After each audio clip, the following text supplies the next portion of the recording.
Unpopular opinion. Pools do not always increase a home's value. And before everybody attacks me in the comments, hear me out. Some buyers love pools, especially in Orange County during summer. Families, entertainers, luxury buyers. To them, a great pool can make a backyard feel like a resort.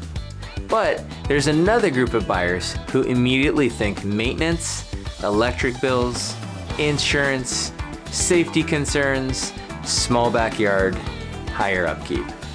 And some buyers will actually skip homes with pools entirely. So, does a pool add value?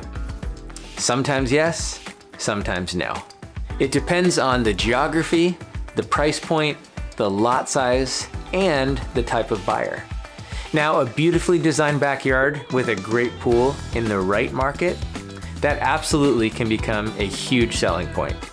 But throwing in a basic pool and expecting massive value automatically, that's not always a reality. I'm Jordan Bennett with Jordan Bennett & Associates. Make sure to like and subscribe for more great real estate tips.